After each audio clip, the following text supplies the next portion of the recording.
Bom dia, 7h59, pontualmente, estava aqui esperando para entrar na live. Bom dia, Simone, você está todo dia comigo, tão feliz de você entrar, você não imagina quanto. Hoje eu não estou enxergando nada. Rê, bom dia, querida, bom dia, bom dia, bom dia. Vamos tomar café juntas? Vamos tomar nosso café todo dia? Muito bom, muito bom. Eu não aguentei, já andei tomando antes. Tava com muita sede. Coisinha quente, precisava de uma coisinha quente. Então, 125º dia de leitura, 125 dias de leitura. Estamos no capítulo 7, no verso 4. Salomão, essa semana inteirinha nós lemos um tema que é o tema do luto, da perda, da dor. Ontem foi da tristeza, né? Renata, bom dia, minha linda! Bom dia! Então, a semana inteira ele vem falando desses sentimentos que a gente normalmente procura evitar. E ele está dizendo, não evita, viva esses sentimentos, que eles são portais para a grandeza do seu coração, né? Então, o verso de hoje diz assim: o coração dos sábios está na casa do luto, mas o coração dos tolos na casa da alegria. O coração dos sábios está na casa do luto, mas o coração dos tolos na casa da alegria. Então, primeiro eu quero dizer assim, é muito bom ter vocês aqui comigo, né? Mais uma vez, firmes, corajosas, atravessando aqui juntas as mensagens do Rei Salomão, verso por verso. É como se a gente estivesse atravessando a mente de alguém cheio de sabedoria e que está nos revelando devagarzinho o tanto que ele viveu, o tanto que ele aprendeu, né? Sabedoria escondida. Mas a frase de hoje é quase um choque, né? Salomão está dizendo assim que o coração do sábio fica mais à vontade no luto do que na festa. Né? Será que... O que ele está falando? Então vamos dissecar isso aqui, vamos abrir direitinho. Não é que o Salomão gosta de tristeza, né? Mas ele sabe, ele está dizendo pra gente que a alegria nos distrai e que a dor revela. É o que a gente veio lendo todos esses últimos 5 versos, né? Vamos falar disso hoje. Vamos falar sobre aquele saber que só chega quando a gente para de fugir, né? Vamos respirar fundo. Vamos entrar nesse território que ele está nos falando aqui com muita delicadeza, com muito cuidado, né? Então, na linguagem do Hellinger, eu fui procurar com o Hellinger o que ele fala de casa do luto. Então, ele fala que o luto não é a tristeza pela tristeza. Eu tenho que ficar triste, então agora eu estou triste. É o lugar, no luto, é o lugar onde a gente olha para aquilo que a gente evitou por anos, que a gente sempre evitou, como perdas que a gente não chorou, amores que terminaram sem a gente se despedir, pais que a gente não pôde amar por algum motivo, culpas antigas mesmo, ou desejos que nunca tiveram a permissão, né, de aparecer, de serem expressados, né? Verdades que a gente não falou, que a gente deixou trancado. Tudo isso Hellinger diz que só amadurece quem suporta permanecer diante do que dói sem fugir. O Hellinger nos ensina a mesma coisa que Salomão, mas o Hellinger nos dá o caminho. Aguentar ficar diante daquilo que dói, sem fugir, sem procurar um escape, né? Eu tenho já tive vários clientes assim que fazem qualquer coisa para não olhar para a dor, né? E às vezes eu tento levar a pessoa para olhar para a dor, mas a pessoa não quer olhar para a dor. Então, quando a pessoa não quer olhar para a dor, eu tenho que acompanhar, eu faço o que a pessoa quer, né? E fico, puxa, que oportunidade perdida, né?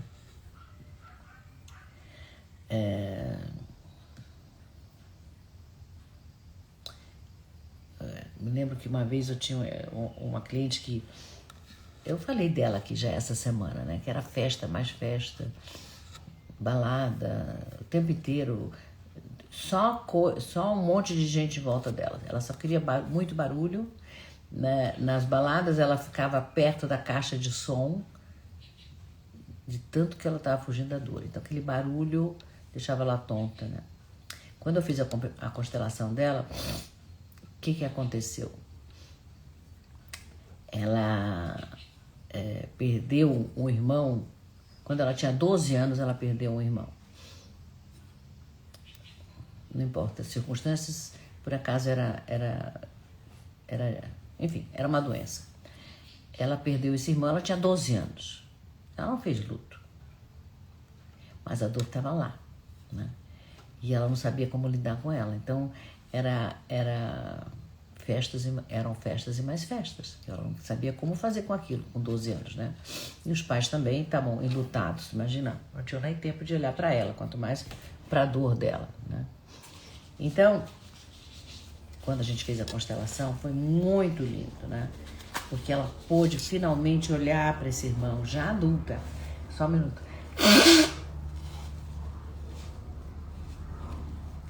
Ela pôde olhar para esse irmão, ela pôde dizer para esse irmão, eu te vejo.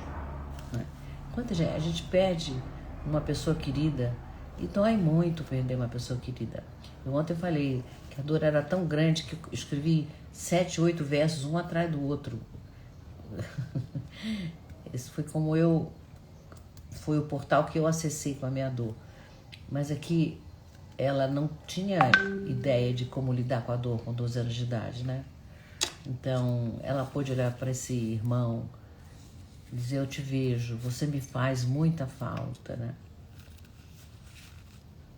E aí ela pode resgatar isso. Essa era a verdade dela, né? O coração dela voltou para casa. Ela pôde se conectar. Foi muito linda essa constelação.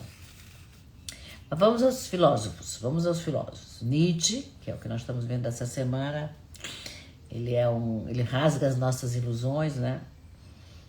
E para ele, a dor, ela é professora, ela não é um castigo, né?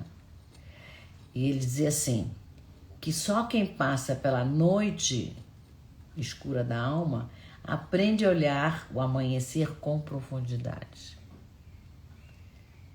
Ontem eu estava no hospital com meu marido, ele ainda está lá, eu vim aqui fazer a live de casa, mas já está tudo bem, ele colocou uns dentes, está ótimo, graças a Deus. Mas hoje de manhã, quando eu acordei, fui caminhar de manhã, levar meus cachorros para o passeio deles. Tá um dia lindo. Eu sei que já tiveram outros dias lindos, mas hoje ele está especialmente lindo para mim. Porque, puxa vida, que alívio. Ele está bem, meu marido está bem. Esse alívio, essa ansiedade que eu passei, e claro, ele também, né? Me fez olhar hoje para o dia com outros olhos. É isso que Nietzsche está dizendo, né? Só quem passa pela noite aprende a olhar o amanhecer com profundidade. E hoje eu olhei para o amanhecer com muita profundidade, né? O Nietzsche diz assim, que o sofrimento é o martelo que molda o espírito. Que o sofrimento é o martelo que molda o espírito. E quando a gente evita o sofrimento, que é o que a gente faz 99% do tempo, a gente fica superficial. A gente não se contacta com o nosso coração, com as nossas emoções, né? Isso é o que o Salomão está nos falando. Tem um outro escritor que eu estou lendo agora, o Irving Yalom, já falei dele para vocês. Ele é um psiquiatra existencialista, né? Ele é um terapeuta da verdade crua. Ele fala na cara dos... Ele conta os casos dele, eu acho super interessante, eu aprendo muito com ele. E ele fala que o nosso desespero, ele fala para os pacientes dele, né? Que o desespero vem da nossa realidade mais básica, que é que a vida acaba. Ela é finita. A gente não quer saber disso. Mas o sábio sabe, né? Porque o fim não é uma desgraça. Você saber que tem um fim, né? Um casamento, não é uma festa de casamento, é tudo aquela festa, tudo. Mas você sabe que tem uma hora que a festa acaba e a vida começa. Não é só a vida que acaba. Tudo tem um ciclo, né? O nascer, florescer, viver e morrer. É um ciclo. A gente não quer saber disso. Mas Salomão está dizendo para a gente, olha para isso. Né? É isso que vai dar sabor. Né? O livro do Yalom que eu estou lendo, estão me perguntando aqui, é O Carrasco do Amor. De lá que eu estou tirando. Ele mostra nesse livro como os pacientes mais resistentes se transformam quando eles finalmente aceitam a perda, eles aceitam a morte, aceitam o limite da vida e principalmente a solidão humana, né? Esse é o Yalom. Ele diz que o luto é o chão onde nasce a autenticidade, né? Onde nasce a nossa autenticidade. E eu achei também, oi Dri, bom dia, outra Dri, Dri Nascimento, desculpa, é que eu tô sem óculos, perdão Dri, era você mesmo. Não sei se vocês já ouviram falar da Cecília Meirelles. Quem já ouviu falar da Cecília Meirelles? Poetisa brasileira. Bom dia, Adri. Então, Aida, bom dia. Quem já ouviu falar da Cecília Meirelles? Né? Ela é uma poetisa brasileira. E ela tem uma história, ela perdeu o pai e a mãe muito cedo. Né? E ela aprendeu a fazer poesia, como eu sem querer fiz aquele dia, quando eu perdi também. Perdi a minha mãe, foi muito dolorido. Mas ela perdeu os pais, os dois, muito cedo. E ela começou a fazer poesia a partir dessa dor. Então, eu peguei um livro dela, que eu gosto muito, chama-se O Romanceiro. Ela conta a história de Tiradentes. E eu falei, nossa, deixa eu ver Tiradentes sobre o olhar da Cecília Meirelles e não sobre o que nos contam na escola, né? E aí, ela, na realidade, ela não está contando sobre Tiradentes, ela está contando, a base do que ela está contando é sobre o que cada um perde quando escolhe a verdade, né? Tiradentes perdeu muito quando ele escolheu falar a verdade, né? O livro inteiro fala dessa alma brasileira, né? Fala da coragem, fala do sacrifício, fala do luto, fala da consciência. Ela sugere no livro que o instante em que tudo desaba, a gente descobre quem a gente é. Ela faz isso usando Tiradentes de personagem. Ela está falando as mesmas coisas que o Salomão, através da experiência de dor e de perda dela, né? E tem uma escritora que eu descobri muito recentemente. Eu vi o filme primeiro, depois eu fui ler o livro, né? Chama-se Helena Ferrante. O filme chama-se A Filha Perdida. Quem não viu, veja, né? A Filha Perdida. Essa autora, eu fui procurar sobre ela, né? Ninguém sabe a identidade dela. Ninguém conhece, ninguém sabe. Ela escreve esse nome, Helena Ferrante, é um pseudônimo. Então, eu vi o filme primeiro, depois fui ler o livro, né? E no filme a personagem, Olivia, eu acho que ela chama. Não, Olivia Colman é a atriz, maravilhosa no filme, né? A personagem é Leda.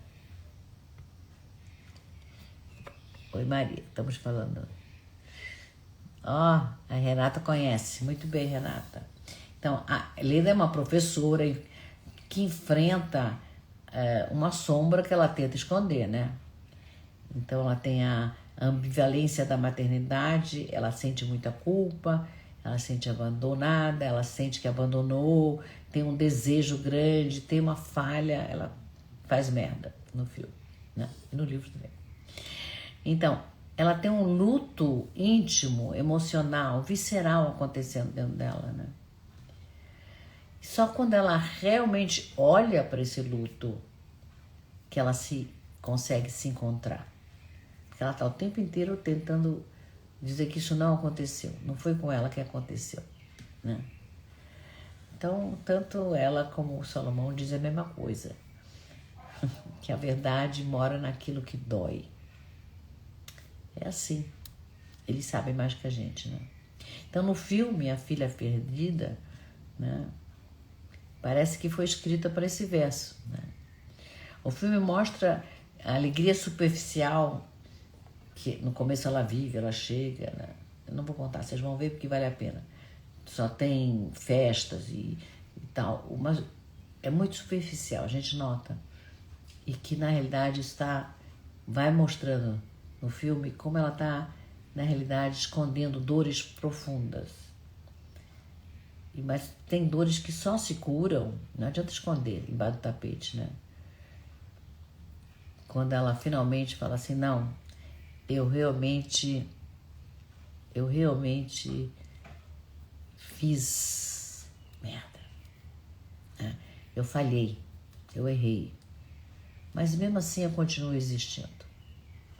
Quantas vezes a gente tem essa, né, grandeza de errar e admitir que errou e continuar, faz parte. Bom dia, Cília, bom dia, querida. Bom dia, bom dia. Estou falando do filme da Helena Ferrante, né, A Filha Perdida, né? Quer dizer, podemos errar e podemos continuar existindo, né? Salomão diria que esse é um coração sábio. Bom dia, Rubens.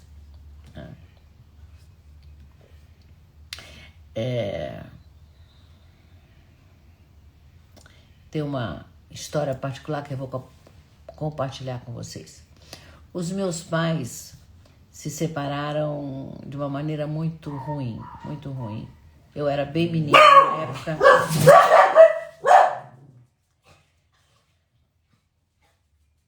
Não pode passar ninguém na frente aqui da janela que os cachorros ficam enlouquecidos. Passou o caseiro que está aqui há 25 anos, muito antes deles, mas eles têm que latir para ele. Mas tudo bem, desculpa, perdão. Então, voltando à história da minha mãe e do meu pai. Eles se separaram de uma forma muito ruim. A gente morava no Rio, eles se separaram, meu pai foi embora para São Paulo e minha mãe ficou sem eira nem beira. Ela tinha que sustentar ela, tinha que sustentar a mim, sou filha única. Meu pai sumiu. E é claro que ela não falava bem do meu pai. Então, dentro do meu pai foi excluído dessa equação, né? E mais tarde, já adulta, eu fiz um trabalho chamado... Fiz vários trabalhos, claro, fui me trabalhar, fui resgatar esse pai dentro de mim, mas era tudo no mental. E aí, num desses trabalhos, que chamava Processo Hoffman, a gente, durante o trabalho, foi visitar um túmulo de alguém. E aquilo eu falei, eu vou descobrir onde está meu pai. Fui atrás. O trabalho era o exercício de visitar um túmulo de alguém que a gente não sabia quem era, a gente decidia, esse túmulo é de tal pessoa. E ali chorar, falar e fazer tudo isso. Era parte do exercício, né? E a partir daí eu falei, vou procurar meu pai. Não a versão de pai que minha mãe me deu, mas quero saber quem foi meu pai. E aí eu contratei um detetive, descobri que meu pai morava em Israel e já não vivia mais, mas sabia onde era o túmulo dele. Então eu fui no túmulo do meu pai, né? Não fugi, fui lá no túmulo dele. Contei toda a minha vida para ele. Contei tudo que ele tinha perdido por não estar comigo. Mas entendi que era o que ele podia fazer, foi o jeito que foi. Assim, fiz as pazes com meu pai, né? E eu aceitei sentir a falta que ele me fez, né? Que eu precisava, né? Então é isso, foi o luto. Fui viver o luto ali com ele. E aí o mais bonitinho é que quando eu saí de lá, eu fui pra lá de ônibus, porque eu tava... Enfim, fui pra lá de ônibus, era uma outra cidade, não era em Tel Aviv. E enquanto eu tinha que esperar um ônibus para voltar para Tel Aviv, tinha um shopping em frente. Eu entrei no shopping, comprei um vestido maravilhoso para mim, de presente do meu pai para mim. Usei o vestido até o tecido desmilinguir. Então aquele luto me liberou, né? É assim. Também eu lembro de um outro caso. Vocês aguentam mais um caso? Não, deixa, eu conto amanhã, né? Então, a gente fica só nos casos e esquece das perguntas. Então, a minha pergunta para hoje é assim, em que lugar da minha vida eu ainda não fiz o luto? Sabendo que o luto não é só sobre alguém querido que a gente perdeu. Pode ser um projeto, pode ser um primeiro amor que a gente não olhou, esqueceu que viveu, que teve essa relação, né, de afeto. Esse vínculo de afeto. Estão me perguntando o nome do filme, é A Filha Perdida. A Filha Perdida. Muito bom. Será que eu continuo tentando alegrias e festas, isso e aquilo? Será que eu estou escondendo alguma dor de mim mesmo? O que em mim, será que tem algo em mim que está pedindo para ser visto com calma, com coragem e com verdade? Para a gente se analisar e perguntar. São as minhas perguntas para hoje. E talvez se eu encontrar essa perda, né? Honrar ela, honrar essa perda, para que a vida volte a circular para nós, né? Se tiver alguma perda que a gente não honrou, vamos honrar. Esse é o exercício para hoje. Então, vamos para a nossa meditação final. Se vocês tiverem qualquer dúvida, qualquer pergunta, vai me escrevendo aqui, como a Cília escreveu, né? Vamos fechar os olhos, solta o ar. A gente sempre começa soltando o ar. Por que é perguntado, Débora, por que você começa soltando o ar? Porque solta o velho, inspira o novo. Solta o velho, inspira o novo. Imagina que você está numa sala vazia.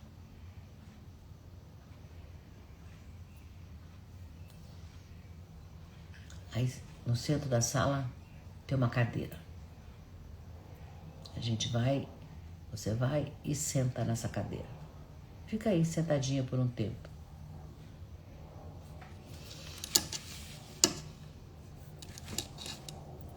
E aí, na sua imaginação, você vê ali diante uma porta. E você sabe o que está atrás dessa porta. Atrás dessa porta está uma dor antiga, um nome, um rosto, um silêncio. Respire. Convido você a se levantar, chegar perto da porta, abre a porta bem devagarzinho.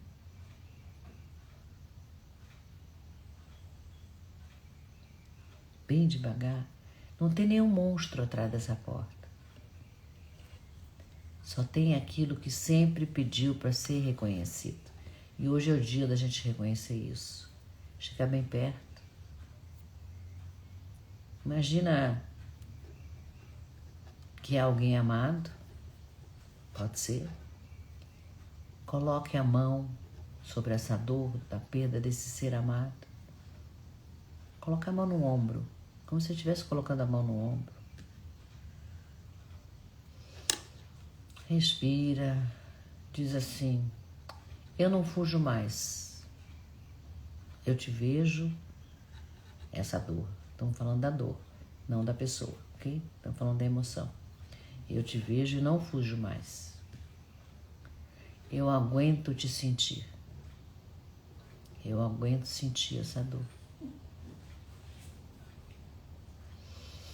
E percebe que quando você diz isso, o seu peito abre um pouquinho. Só um pouquinho já tá bom. Porque o luto não é o fim. É o início de uma alma mais honesta. Né? Salomão já sabia o que a psicologia moderna só descobriu séculos depois, né? A alegria que não passou pela dor é só barulho. É o que diz Salomão, né? E a dor atravessada vira sabedoria. Né? Então, é na casa do luto que o coração aprende a ver. E quando ele vê, sente, amadurece, cresce. Respira, voltamos para cá. O dia está maravilhoso, desfrutem do dia, desfrutem da vida. Estamos no meio de um feriado, não sei se vocês... Aqui no Brasil, né? A Renata é lá em Portugal. A Renata escreveu assim, aprendendo com você a viver os meus lutos. Comigo não, Renatinha linda, querida do meu coração. Com Salomão. Ele está nos ensinando. E nós estamos aprendendo. Eu junto com você. Né? Então...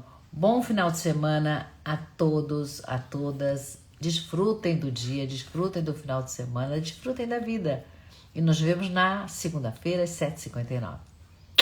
Beijo, tudo de bom.